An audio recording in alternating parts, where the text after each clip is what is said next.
Good morning बच्चों। मैं अनूप कुमार सिंह।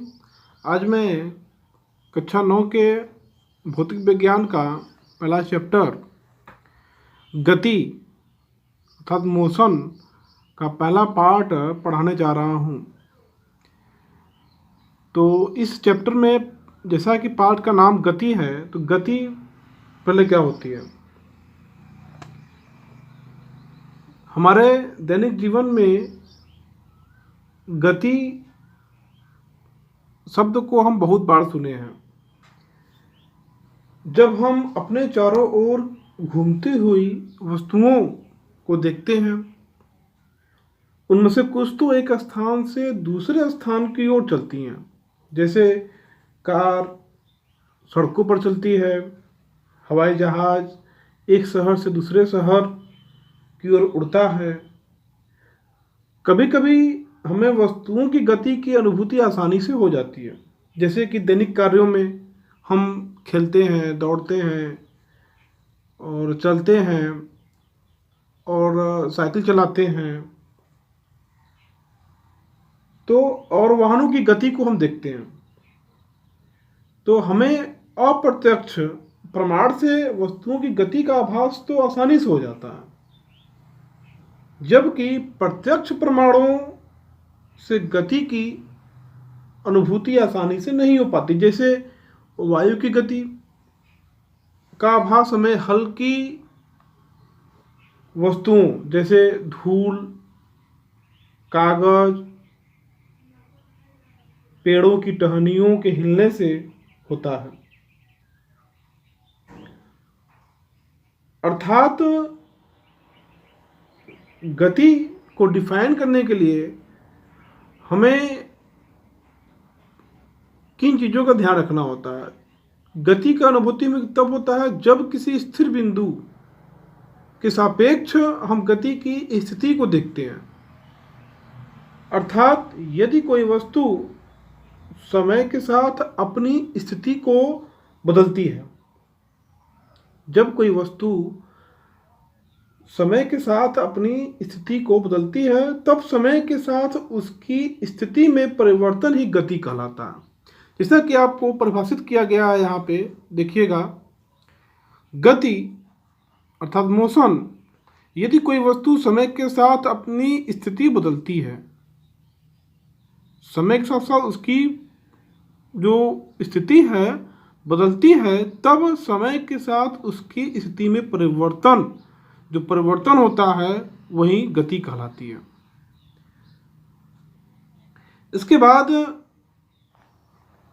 गति के बाद आपका आता है गति की अवस्था। गति की प्राय दो अवस्था होती है, गति की विरामावस्था और एक होती है गति अवस्था। तो उसके पहले गति की अवस्था में है वस्तु, विरामावस्था में है कि वस्तु, हमको ये समझना है। इसको समझने के पहले हमको एक शब्द है गति की सापेक्षता, क्योंकि पूरे ब्रह्मांड में अगर देखा जाए तो कोई भी वस्तु स्थिर नहीं है। पहली बात तो हम गति की अवस्था में कोई वस्तु है कि नहीं है, हम इसका पता हम कैसे ज्ञात करते हैं, कैसे पता लगाते हैं।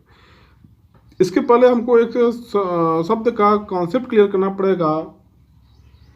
रिलेटिविटी ऑफ मोशन अर्थात गति की सापेक्षता। हम किसके सापेक्ष गति को हम देख रहे हैं कि वस्तु किस गति में है, वस्तु के किसी वस्तु के सापेक्ष में है कि नहीं है।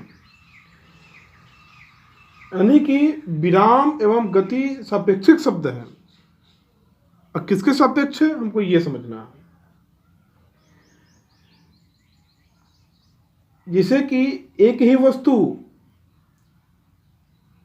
कोई एक वस्तु है, साथ साथ गति और विराम दोनों अवस्थाओं में रह सकती है। अब सवाल होता है कैसे। अब एक ही वस्तु कोई है और वह गति की अवस्था में और विरामावस्था दोनों में कैसे रह सकती है। जैसे कि आपके रेल की पटरियां, जैसे रेल की पटरी है और इस पटरी पर रेलगाड़ियाँ चलती हैं,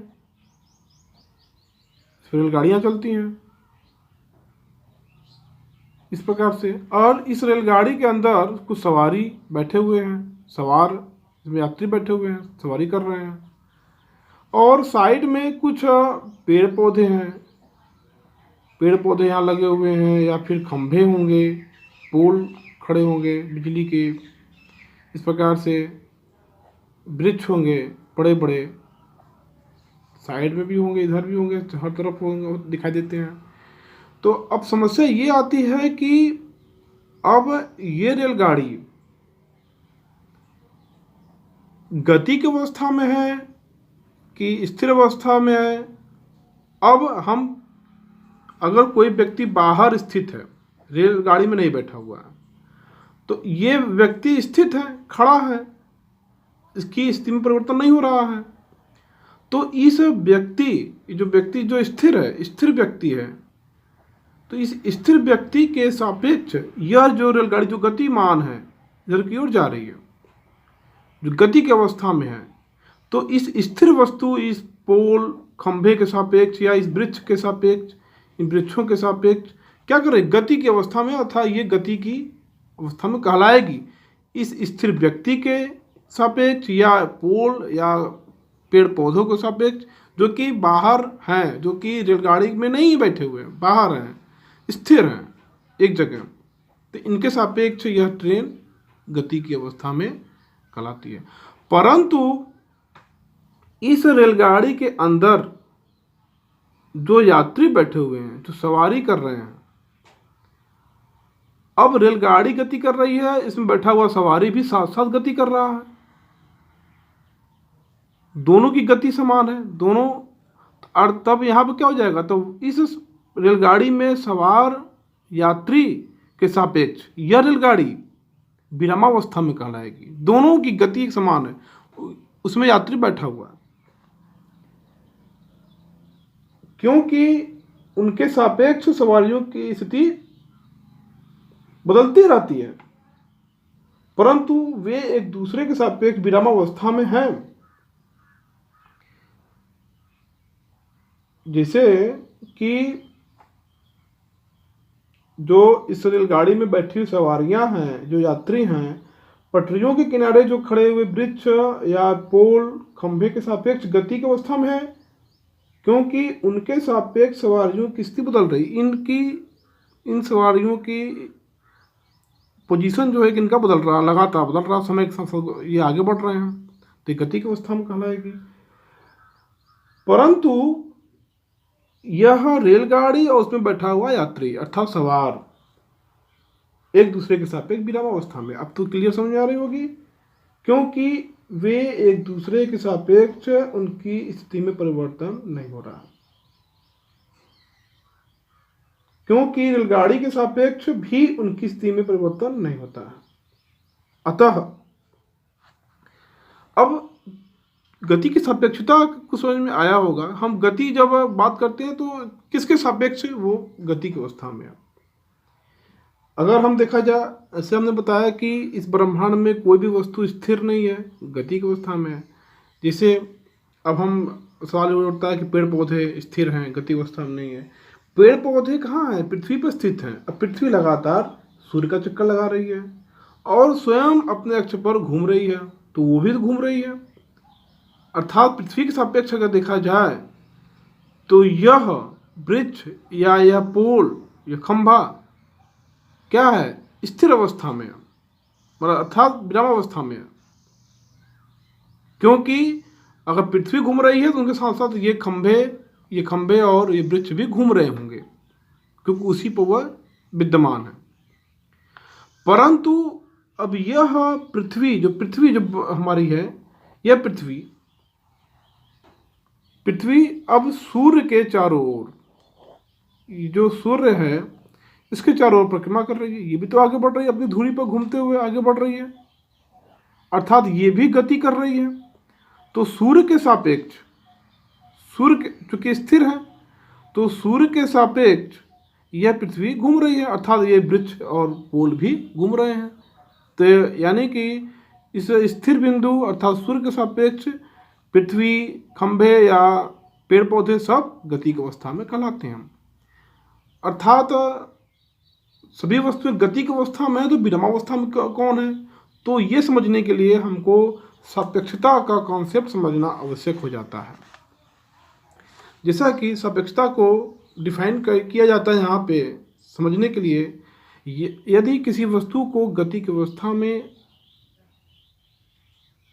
तब कहा जाता है जब किसी स्थिर बिंदु के सापेक्ष समय के साथ वस्तु की स्थिति में परिवर्तन हो रहा हो, तब गति की सापेक्षता का कॉन्सेप्ट क्लियर होता है। इसके बाद नेक्स्ट टॉपिक है गति की अवस्था।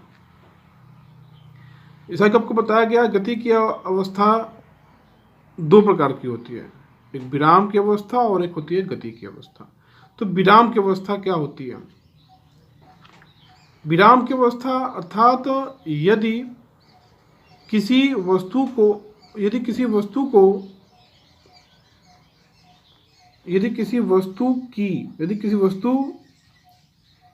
स्थिति में समय के साथ साथ कोई परिवर्तन नहीं होता है, अर्थात समय तो व्यतीत हो रहा है, यदि किसी वस्तु की स्थिति में समय के साथ साथ कोई परिवर्तन नहीं होता है तो वह वस्तु विरामावस्था में कहलाती है। जैसे कि अगर यहाँ पे एक वृक्ष है, एक पेड़ है और इसके सामने कोई एक पोल खंभा है, यहाँ पे स्थित ये भी है, तो इस खंभे के सापेक्ष वृक्ष भी स्थित है, दोनों गति नहीं कर रहे हैं, दोनों स्थिर बिंदु हैं, अर्थात यह विरामावस्था में कहलाते हैं। यानी कि इस पोल के सापेक्ष वृक्ष विरामावस्था में है, अर्थात जैसे कि इस पोल के सापेक्ष यह वृक्ष विरामावस्था में है या इस वृक्ष के सापेक्ष यह पोल विरामावस्था में है, दोनों में से कोई गति नहीं कर रहा, दोनों स्थिर बिंदु हैं। तो इस प्रकार से ये आपकी गति की अवस्था का जो कॉन्सेप्ट है, पहला विरामावस्था, दूसरा है और जैसे कि विरामावस्था में क्या क्या हो सकते हैं, एग्जाम्पल है जैसे मेज पर रखी पुस्तक, पृथ्वी पर खड़े पेड़ पौधे तथा बिजली के खंभे आदि, ये सब विरामावस्था में है। इसके बाद नेक्स्ट टॉपिक है आपका गति की अवस्था, मोशन स्टेज। तो जैसे कि ऊपर परिभाषा बताया गया था गति की अवस्था और सापेक्षता में, तो उसमें समझ में आ गया होगा गति की अवस्था क्या होती है। यहाँ पर तो उसको परिभाषित कर लेंगे। यदि किसी वस्तु की स्थिति में समय के साथ साथ परिवर्तन हो रहा हो, यदि किसी वस्तु की स्थिति में समय के साथ साथ परिवर्तन हो रहा हो तो वह वस्तु गति की अवस्था में कहलाती है। मतलब कि जैसे बताया गया है ऊपर कि अगर कोई स्थिर बिंदु है और इसके सापेक्ष में कोई वस्तु समय के साथ साथ गति की अवस्था में हो तो वह वस्तु गति की अवस्था में कहलाती है। जैसे कि सड़क पर दौड़ती कार, वायु में उड़ता वायुयान, नदी में चलती नाव इत्यादि।